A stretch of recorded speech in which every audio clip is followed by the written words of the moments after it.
an indication of how, sort of what percentages of crime and this disorder that you have to deal with every time the police officers go out and police the streets of Northampton?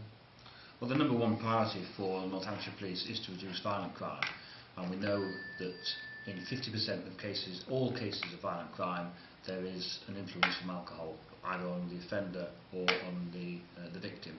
And that gets worse in areas like domestic assault, where 73% of all cases of domestic assault have an alcohol impact. And also with child abuse, it's 25% of all cases of child abuse. Alcohol and its misuse is associated with the offence. So when our officers are going out, particularly on the nighttime economy, we're very conscious of our need to prevent crime, to prevent antisocial behaviour and to keep people safe.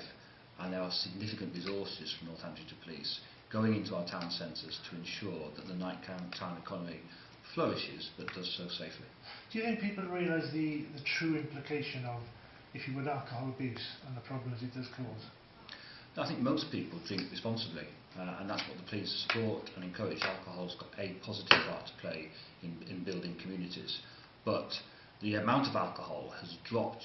Alcohol use dropped very slightly. It's been rising for many, many years. There's just been a modest decrease in recent years, but the number of people not drinking at all has gone up. So those who are drinking more. And one of the changes is that 70% now of all alcohol sold is sold on the off-trade. So that's selling from off-licences and from big retailers. And it's much cheaper. So the cost of alcohol has dropped by 50% in the last 35 years. And the amount of alcohol drunks risen, is doubled in that same time period. So people are drinking more. If they're buying it cheap and they're drinking it at home. So that, we call that preloading.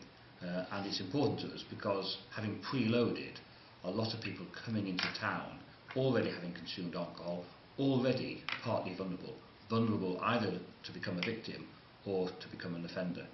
And the other change is that people are drinking deliberately to get extremely drunk, and we are constantly picking up people who are incapable of standing, incapable of talking, completely incapable of looking after their own safety and welfare.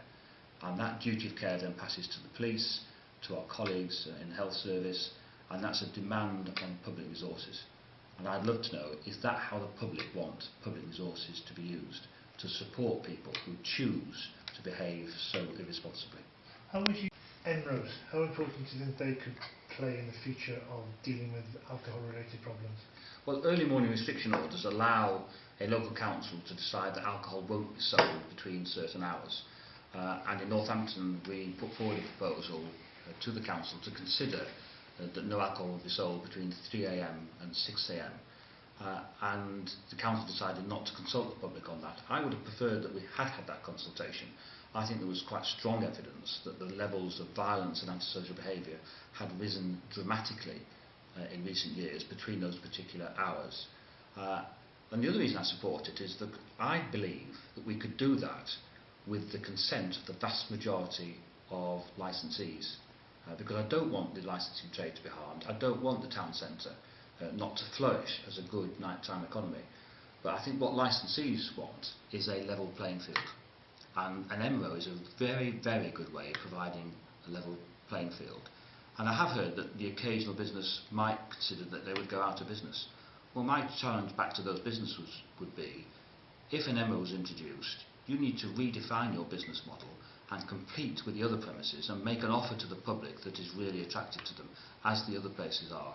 And a business model based on selling alcohol to people between 3 AM and 6 o'clock in the morning is perhaps one that the people of Northampton wouldn't want to support. But that will be done in a way that is consistent with doing everything we can to keep people safe and having a thriving nighttime economy in Northampton. Okay. You spoke about duty of care. How would you like to see that improved or changed? You know, when the police arrest somebody for drunken disorderly behaviour, and then how would you like to see changed after, when they're looked after by perhaps a different agency? Well, currently, if somebody is drunk and incapable or drunk and disorderly, we detain them, and I've asked for officers to be more robust. I want us to intervene early to have that impact and reduce the levels of misuse of alcohol. But ultimately, for those who are arrested, our immediate responsibility is their duty of care. and that might have health implications. We may have to involve the hospitals, or we take them to a police station, and we have to make sure that they stay safe whilst they sober up. And there's a significant cost to us of doing that. We are not the best organisation to be looking after people who are vulnerable because they've taken alcohol.